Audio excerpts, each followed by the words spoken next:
everyone. Welcome to another episode of No Title Needed. We are coming to you from the beautiful Feinstein's Cabaret at the Hotel Carmichael in Carmel, Indiana, US of A. I am Cynthia Collins. And I am Scott Osborne. And here we are together again for the first time. Today, our guest is Louise Jackson. Louise, thank you for being here. You have a lot of irons in the fire. I do. I think, from hearing, our chit-chat before the show. What is it you do and are doing right now? Okay. Thank you for having me, Cindy. Scott. Yes. Yes, I am Louise Jackson. Yes. What do I do? A lot of things. Where do I start? Okay, I am a mother. Yes. I am a wife. I am a lover of people, culture, and community. Professionally, I'm an executive coach. I am a strategic consultant. People bring me in to help them understand the current state in their organization or on their team and map out the strategy to get to future state. That's what I do. And because I love people, I'm always assessing the lay of the land. I just naturally do that in my relationships. So it makes sense to take my God-given gifts and transition them to the professional world. And so I do that as an executive coach. I do that as a singer and a minister to people. I do that just wherever I am. Do you find it difficult? Yeah. Like, you have to go into a company, be like, hello, here I am, and I'm going to fix everything, or try to fix stuff, or how do people take that? See what I mean? Right. Yeah. Yeah, that is a great question. Look, first of all, I don't have to go into companies. I get to go into companies. Okay. And I'd say a lot of times when people bring me in, they're first worried. And I'm always shocked because I'm like, wait, if you knew who I was, you would go, I'm happy to have Louise here. I'm not worried. And so I find myself like calming people down and helping them understand, hey, I am your coach. Right. I'm here to understand what you need and then to help you uncover the fact that you already have access to what you need and give you the map to get there. And then people go, oh, well, yeah, I don't have to be worried or scared. I'm actually excited. That's it. Well, how do you handle in the occasion where someone gets a little defensive or, proud in their work? And Yes. Yeah. I become curious. Okay. I go, I notice you seem to be a little worried or concerned. Where do you think that might be coming from? And then they go, well, you know what? I'm concerned because my boss, I won't send my wife. Wife and boss, they're synonymous. My boss said, I had to do this thing. And I go, well, they may have said that, but at the end of the day, I'm actually here for you. And then they go, well, okay, well, this is what I think I need. And then I say, well, let's figure out how we can address the need. And then they start to go, Louise is actually in my corner. She's not a have to, I'm a get to. Right? She's a get to. No. You're with them. I'm a partner. Yeah. You're obviously you're trying to help. Yes. But people don't always see that. You're right. The client doesn't always know what they need. They get, all of a sudden they put a wall up. They get defensive. Scott, they don't always know what they need.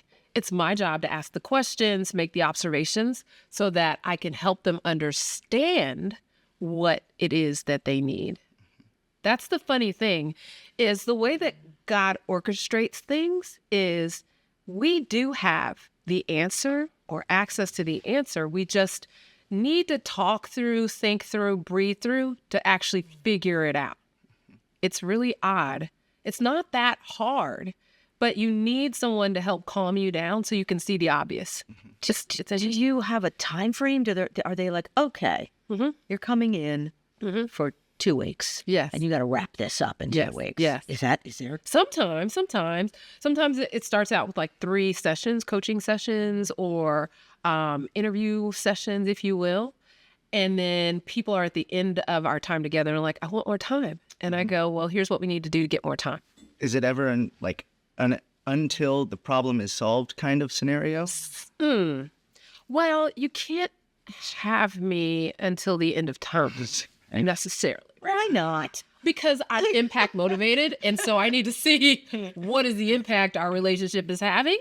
And then that motivates me to continue to want to be a part of the solution, right? So I start with a specified amount of time to answer your question. And then if we're not getting where we need to go, then we can talk about extending. But because someone actually helped me understand a couple weeks ago, they said, Louise, you are a linear thinker. And I go, well, what does that mean? And they said, well, when I talk to you, I'm kind of like, I see the shiny thing and I'm over here and I'm ideating and I'm brainstorming. And then you bring me back to, this is where I'm trying to go. And you take the thing that I've been talking about and you actually take me on a journey to get to the end result. I go, oh, yeah, I am that. And so I'm always working toward achieving whatever the goal is, because impact is the thing that helps me sleep at night. I'll tell you, I've been in the corporate world for a long time. And so I learned early on, I don't love, remember the time to make the donuts commercial, Yes. right? Where you kind of clock in Yeah. and you do the thing over and over and over. And you go home and sleep. And then you get up and do the same. I know. I need to know, what are we working toward? And then I need to help you get there. So seeing the impact, seeing that you're making progress motivates me, right? I do that as, a parent, right? A parent of teenagers. Woo! My daughter, she's 19, but she'll be 20 soon. So she's still a teenager. My son, 16 years of age. And so I like to see that they're here and they're trying to or need to get here, and let me help you. Now, when I'm at my best, that serves as, I'm serving as a coach. When I'm at my worst, it's kind of like a helicopter parent, right? The annoying Everybody helicopter. does that, I think. I mean, you can't, unless you're completely detached as a parent. Look, Everybody does a helicopter thing every once in a while. Look, it's inevitable, unless you really don't care right. about your kids. Well, You know what I mean? yes, You don't want it's a too close. Back away. Yeah. I'll let them make mistakes. No. Oh, yeah. Most parents are like that. Yeah. I mean, Yeah. I get to work with a lot of executive leaders too, who are very much steeped in their work. And so they don't get to be the helicopters because they're doing the work, right? But they care about the success of their kid, right? And so, trying to help them understand you want to get the work done, and then also kind of check in. And then me as a parent going, okay, Louise, you're having a little too much. You need to step back, lean back. My husband helps me with that. So Okay. he's a brilliant hip hop motorcycle rider, right? And he's a no-nonsense kind of guy. Sounds like a fun dude. Oh my God, he is. He's amazing. He brings me back and he's like, look, hey, that's his work to do. You're getting all upset. You need to calm down. And look, at the end of the day, like what he's doing or he's not doing, that's going to affect him. It's his You bring that responsibility. home with you. I do. Yeah. I do. Yeah. And I'm working on it every day. I got to, talk myself into, Louise, calm down. Let him figure it out. This isn't the end of the world. If he doesn't get an A, he might get a C. He needs to learn from it. You need to give him consequences. You need to be consistent. I'm coaching myself. Look, some days I'm good. Some days I'm not. Some days I'm like, I literally have a picture from my really good friend, Esther. We were having coffee one day and I was like not happy as a parent. I was really, really worried. And so she has a picture of me doing this. And so now, Caught that moment. yes. So now when I'm getting worked up, I go back to the photo and I'm like, yeah, I'm being that parent. Okay, I need to let it go. And then I lay it But back with down. your clients too, I'm saying you like with those people you're trying to help at the company, you bring what I'm saying is you bring that home with you. Yes. Do you? But you're trying Well, not to. Yes, I do my work sometimes. Yes. But I go at the end of the day, it's my job to ask the questions to help Scott understand what he needs to do. That's his work to do. Right. It's my job to ask the questions, leave it there. Okay. Yes. Okay. I've been getting better at that. Yeah. I thought you were talking about the parent thing and how am I bringing that into my sleep at night? Oh, well, that's We're gonna- just normal. Yeah, in my opinion. Well, everything is applicable. Once you learn a lesson, it applies to the rest of your life. Yeah. And somebody I recently met named Philip. Philip, I think he's part of this team. As he was talking to me, he was saying, Louise, you got to ask the right questions, right? You got to ask the right questions. What's the most important question to help that person uncover what it is they need to do to unlock getting to the goal? So I got to ask questions as a coach, right? Because oh man, if y'all do any of those assessments, right, you have the person who is in the red quadrant that is like dominant and they want to control. And then you have the I, right? The person that's it's so fun. And, they're the socialite. And then you got the person that's more steady and doing the thing and researching. And then the people that are more like the carers and the sensitive people, right? And I tend to fall into that dominant and the fun person. And so when the dominant person is in there and I see the solution, right, Cindy, I see what you need to do. The coach wants to go, oh my gosh, like this is what you need to do. But a good coach, you don't tell the person what to do. You ask the question so Cindy can figure it out. And so I got to calm myself down and move back a little bit and let you kind of figure it out. You know what we need to do? What? Take a break. Yeah. Okay. I don't want to. But that guy named Philip is telling us we have Okay, to. So we're Philip. going to take a break. Philip, take us to a break. Okay, I'm taking a and break. we'll be back with Louise Jackson. She's awesome. Thank you. See you in a moment. Yes.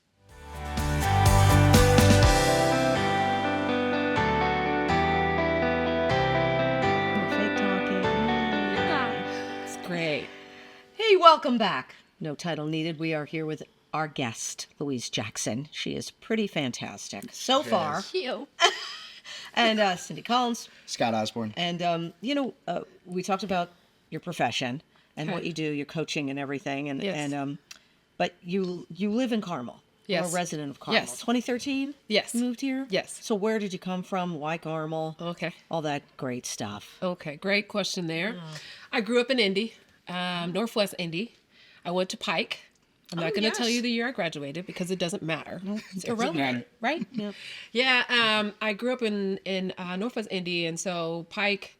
I know a lot of people probably because I have a very religious background. I was the kid in high school that had on long dresses and hats, and so I got picked on because of that. My books knocked out of my hands and all kinds of stuff. Kids can be Jewish. Oh my gosh. Yeah. That's okay. So, Pike was an interesting place. I got introduced to my love of music in Pike, right? Concert choir. And I decided, I'm going to stay in Indy, right? I know everybody's clamoring to live here in Indy because why not? But I want to go to a more artistic place. I want to go to a place where I feel like, we have the performing arts, but we also have really good schools because I have 2 young children. And my husband wanted to have really good schools too. So I came to Carmel for that reason. Also, community mattered a lot to me. I had a friend that lived in Carmel. And before, when I would visit her, I thought it was really far. But after I visited her a few times, I was like, you know what? I think I like this area. I like this area. This is, it has, the artsy vibe, but it also has really calm, quiet. And so my husband and I, we decided Carmel would be the place that our kids would grow up. They'd be able to be really good students because I thought academic rigor was really important. Carmel schools seem to have that. I'm a person that does my research, looked at the data for all the Carmel schools, the elementary schools. They're And, very good. And so I moved here for the schools, the community, and the arts, right? And so... And your son's at Carmel High. He actually is at Buff now. He Was it used to be in Buff? Carmel. Yes, he used to be in Carmel.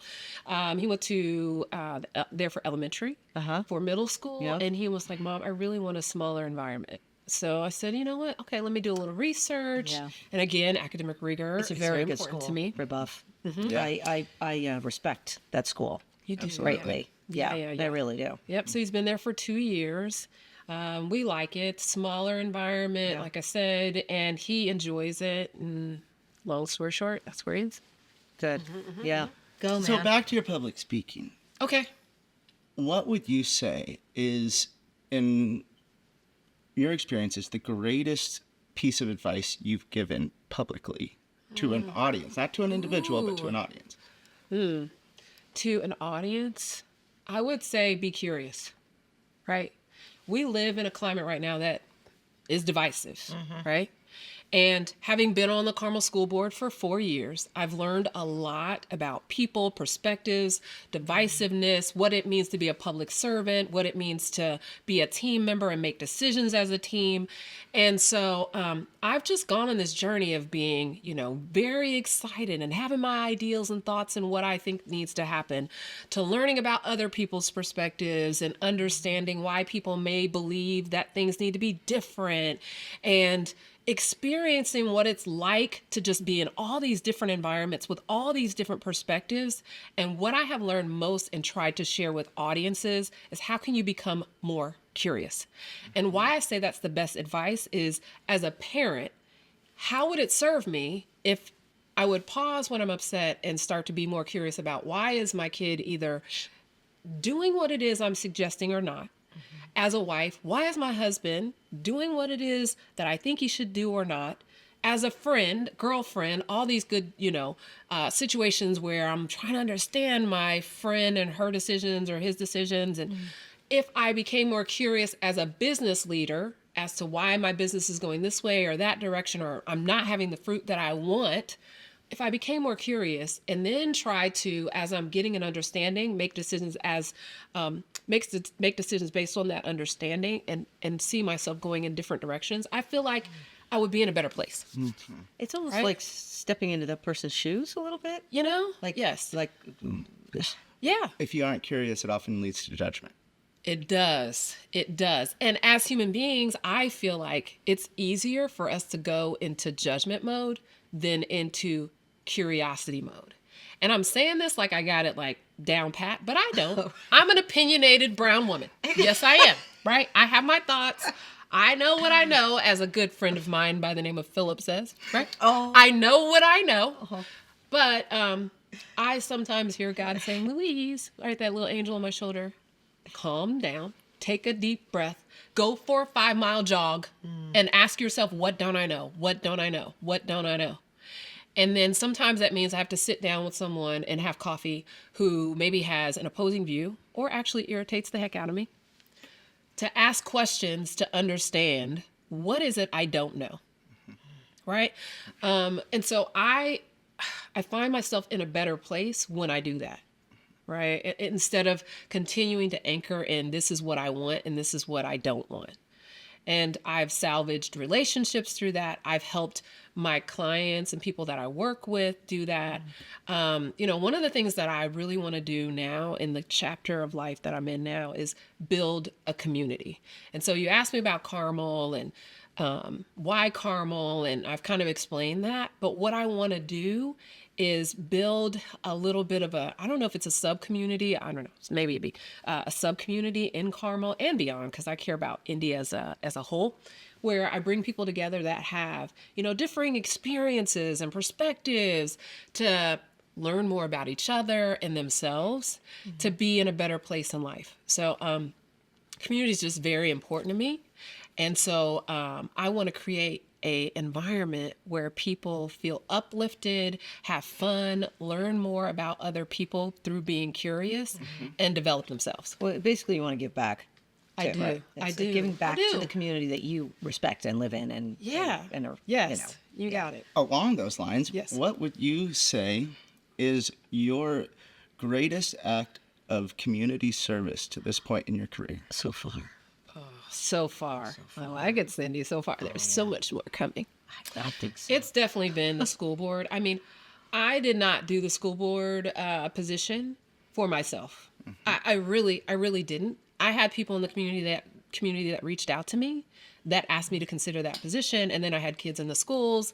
And so I did that for 4 years. But that was definitely something that I did for the community. It wasn't for myself. I am better as a result of having stepped out and done it.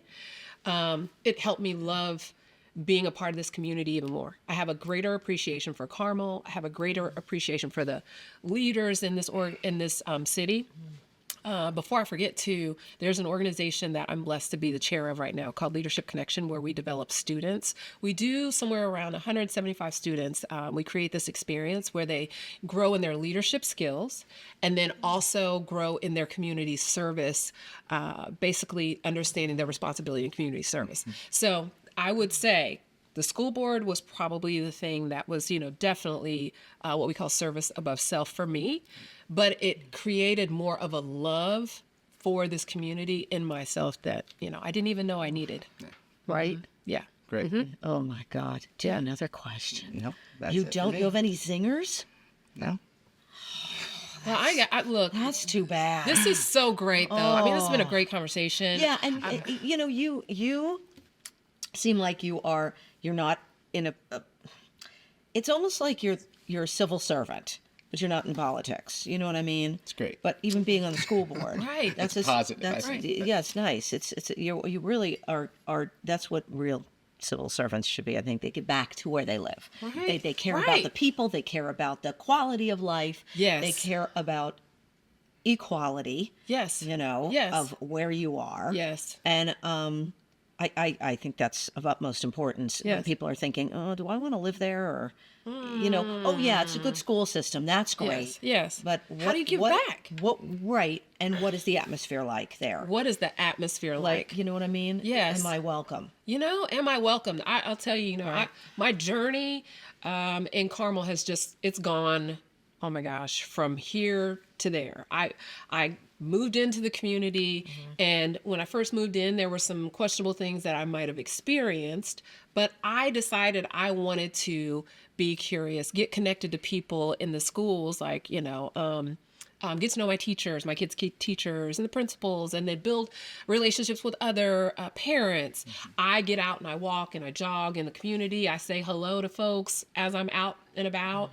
And I told you, I want to create this sub-community within Carmel. I have a platform. It's called Life in the Palm. Right. And it's really about bringing people together to help people understand what is it like to live life in the palm of God's hands. As a high school student, I felt very alone. And it wasn't because I didn't know people, but it was because, my experience was different. I find myself being the only in a lot of environments, whether it's the only Black woman at the leadership table in corporate America, or it's the, in a church that might be not as diverse as I want it to be, but soon to be that way. And so I'm always thinking about how I can help achieve whatever it is that is the need at that moment, right? And whether I'm acting on the stage, whether I'm singing and leading people in worship, whether it's, I'm in the schools, whether it's, as a coach, my job, God has helped me understand, is to bring people together, help people better understand each other, and to ask more questions so that we can walk together. I think Carmel is becoming more open to that. Yeah. I do too. Yeah, I do. I know there are challenges that we have in our community. Yeah, I'm everywhere. But I've experienced that there are more people in this community that want it to grow and be the best that it can be than people who want to see it limited and closed off to other people. Correct. And that inspires me. That's why you all have me here today, right? Right. Yeah, I guess so. Or, I don't know, what was it? She's good looking. Hey, listen, what else? What else? Charming. Charming. I liked her jeans. I mean, these green jeans, though. Listen, fashion. No. I love how your outfits correspond. You don't want to wear them together. Yeah, you can't see my bell-bottom green jeans. But they are pretty cool. I think so. I agree. We're springing into spring. I didn't even know you were in the arts, right? And you're in the arts, and I'm in the arts. Yeah. So we have that commonality there, right? It just got to get you over to Brown House. Together. Hey, see I some of would his love. work. I can't wait to come and see it. I Great. really can't. And maybe one day we'll be on the same stage together. I'll be singing, acting, Not just at the and, table. You never know. But on the Cindy. table. Oh well. Maybe. I don't know what I'd be doing on Depends the what kind of table. show it is. I don't know. All right. I don't know. We're gonna wrap this up though. Okay. I don't want to because you're so interesting. It's been a real And pleasure. it really has. Yeah. Thanks for being here. Yeah. Connect with me, y'all. If you're not connected already, No, I am. You can- so unconnected. you can find me. You can go to LinkedIn and look for Louise Jackson. You can find me there. You can go to my business website, talentcabinet.com. Are you on Facebook? Facebook. I am on Facebook as Louise Jackson, Louise Right, Jackson. right. Instagram, Louise Fly High on Instagram. You can find me you can find me. I'm not hard to find. Right. Connect with me. I'd love to have coffee with you. I'm going to come see your art. I would love to come see one of your shows. Excellent. Great. We're going to see each other. We'll make it Yep. happen. Thank you. Oh my gosh. And Start thank of a you. beautiful friendship. Yes, thank you you know? for joining us. No title needed. Right here at Feinstein's. Isn't it a beautiful venue? Plug to Meg, who Sure connected is. us. Meg Osborne Meg is Osborne amazing. for connecting. Thanks, Yeah, Mom. thank you. Thanks, Meg. But come over to Feinstein's, see a show. Wonderful variety of artists here at the beautiful cabaret. Yes. Right here. And they got something going almost every night. So you will not be disappointed. And the hotel itself is absolutely gorgeous. Amazing. Isn't it? So thanks for joining us, Cindy Collins Scott Osborne. and Louise Jackson. Louise Jackson out. We bid you adieu. Bye. Until next time. Goodbye.